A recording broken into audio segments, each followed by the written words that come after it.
Hey everyone, it's TV Shores. It is April the 9th, 2016. It's 11:14 p.m. I wanted to try and pick up on another video. I've been tossing a lot of things around and talking to the Lord about things. I'm just feeling overwhelmed with information, and like I said before, a lot of things that I learn in my studies don't make it into the videos. It's simply a matter of me understanding so that I can better explain things. Um, so I've been asking the Lord on the things that I found in my studies today, just what is to go into videos and what isn't. Um, Asking for guidance on that, and then understanding on other things that have maybe kind of perplexed me. So, having said all that, we're going to pick back up again at Matthew 25:10 because we're discussing in this verse, and they that were ready went in with him to the marriage. So we've talked about the ready part, okay? Um, we discussed that pretty lengthy. I know excuse me, I'm having trouble with my throat. Um,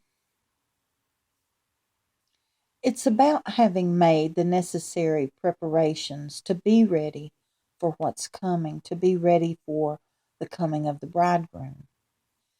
And the last we went into Ephesians 5, where we could clearly see a connection with the wise and the foolish, because mainly this scripture is talking about the relationship of Christ to the church. So it's easy to see why there would be information there that would give us better understanding about um, the readiness of the wise or the bride.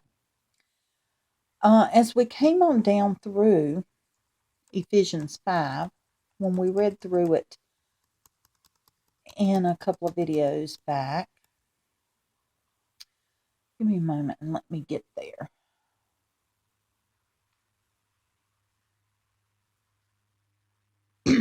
Excuse me. The thing that I wanted to point out is here we see in Ephesians 5:26.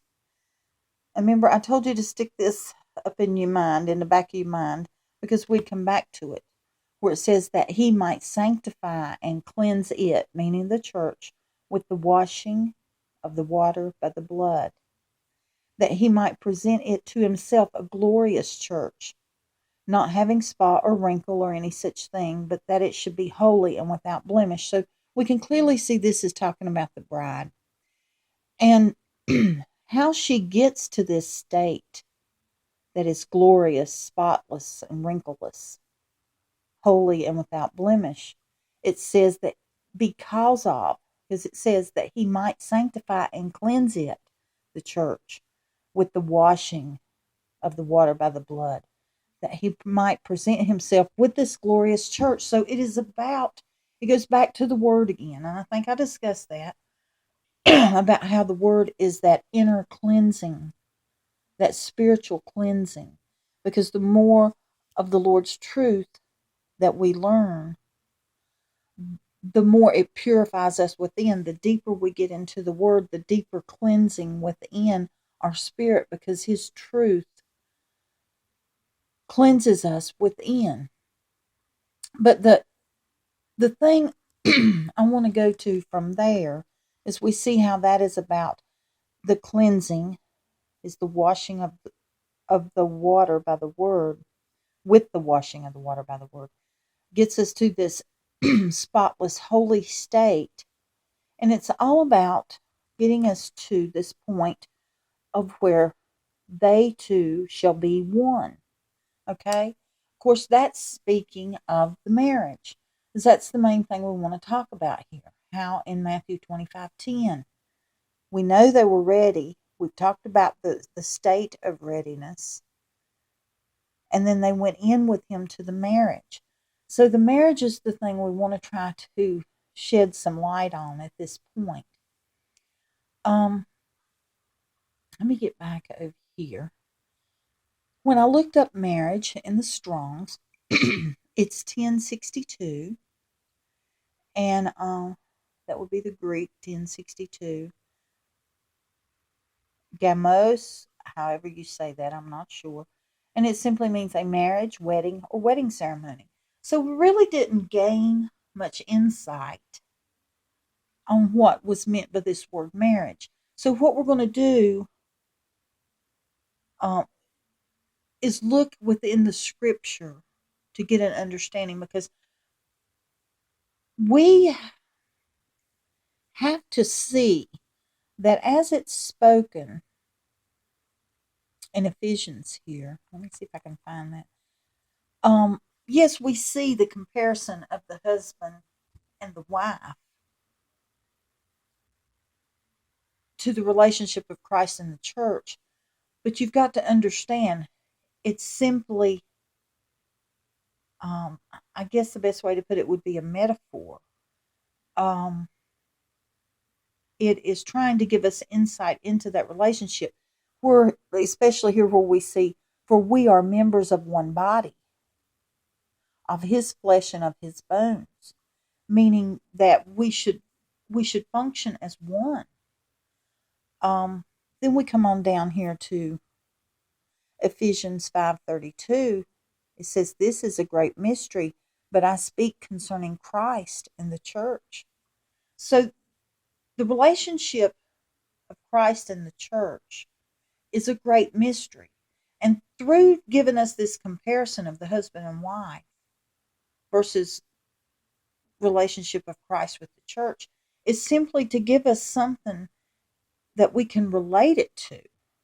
But it does not give us full explanation. We can only try to grasp glimpses of what's being said here. We know that it is about a purifying within, that he may have a glorious church. We know that it is about two becoming as one. We know that it is about many members functioning as one. Okay? But there are some other things that we can learn, but we have to look at other scriptures to get that understanding. And I hope to point some of that out.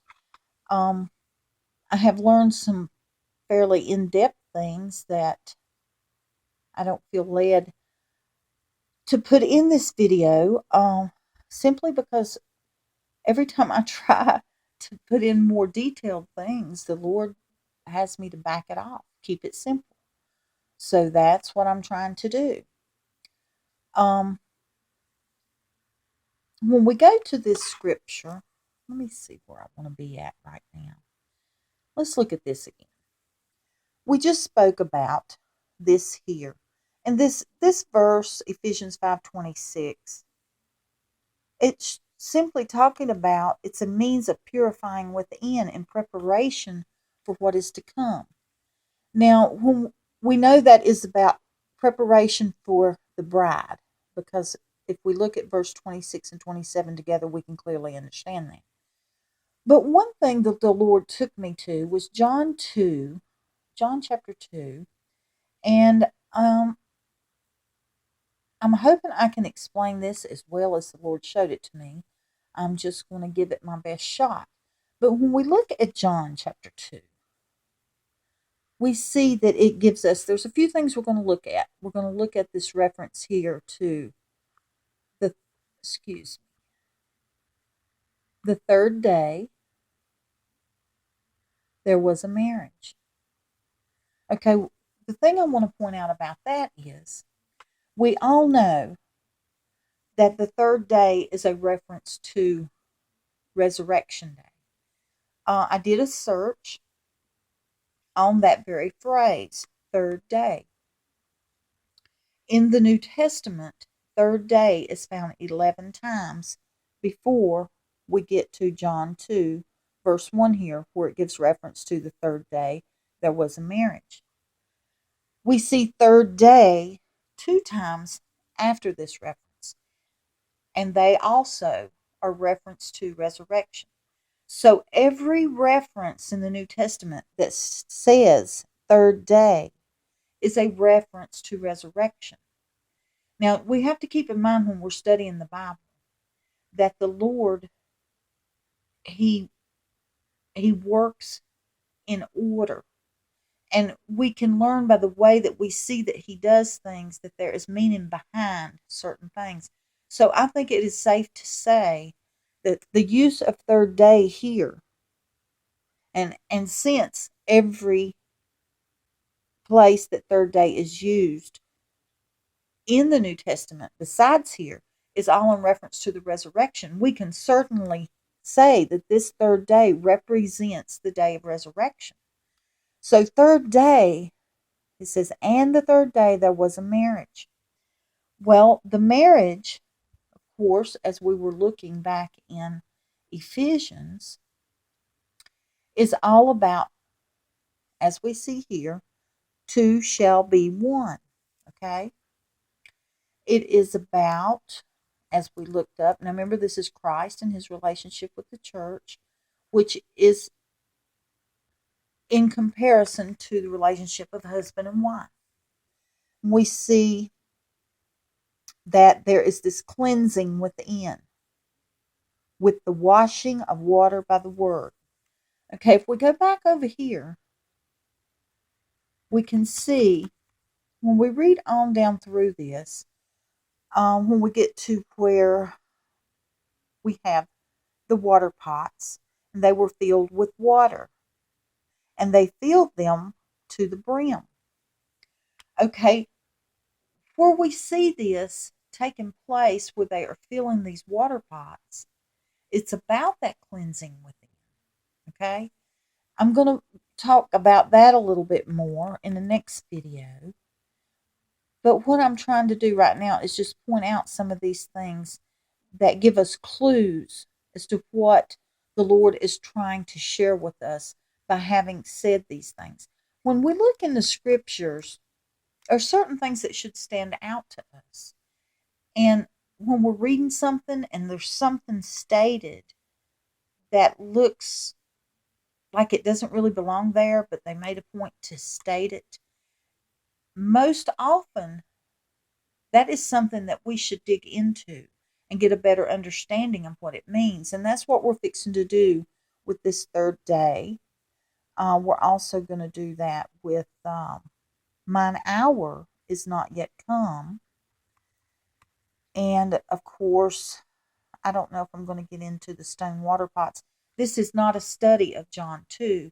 So that's why I'm saying some of these things I won't get into, because we're just trying to address the issue of the marriage.